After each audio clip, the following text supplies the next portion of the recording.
This is the bottom half of page 2. I just filled in these rows using the investigation results from numbers 1 through 5. So as you can see, x plus a, x squared plus 2ax plus a squared, x cubed plus 3ax squared plus 3a squared x plus a cubed, and so on and so forth. Can you see the pattern in the coefficients?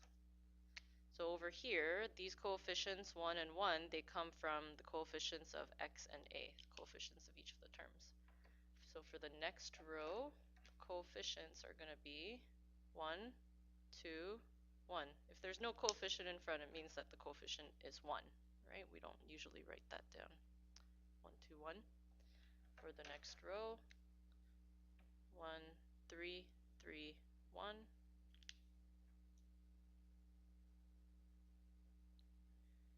And for the next row, 1, 4, 6, 4, 1.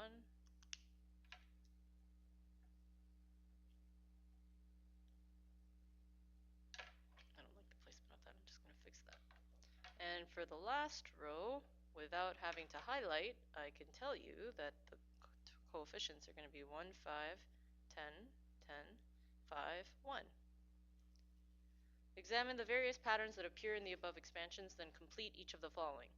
In row n equals 3, so we're talking about this row right here, the exponent of x begins with 3, then increases by, so x cubed, x squared, x to the power of 1. So you can see that we're decreasing the exponent by 1 from left to right. In each row, the exponent of x increases or decreases. Well, x4, x cubed, x squared, x1, you can see that it decreases by 1 going from left to right, while the exponent of a will now a to the 0, a to the 1, a squared, a cubed, a to the 0, a1, a squared, a cubed, a4. So exponent of a will increase by 1 going from left to right. In row n equals 4, talking about this row right here, the exponent of a begins with 0, then increases by 1 going from left to right, and we end with the value of 4 as the exponent on a. So far, so good. The exponent of a in row n equals 6. So this time you have to sort of imagine if you were to continue this table for one more row, what the result would be. I think it would start with 0, and then it would also increase, based on the pattern I see, by 1 going from left to right, and it will end in the value 6. And I just highlighted here 4, 4, 6, 6 to show the relationship.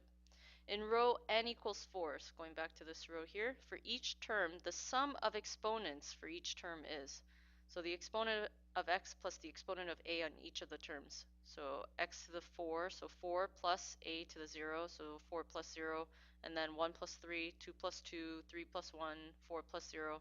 As you can see, all of the exponents, their sum will be 4. All right, how about the number of terms? In row n equals 3, if you look, there's 1 term, 2 terms, 3 terms, 4 terms in total. Okay, how do I get that going from 3 to 4? I feel like all I need to do is add 1. So then the number of terms in row n equals 6 would be 7. I could just add 1.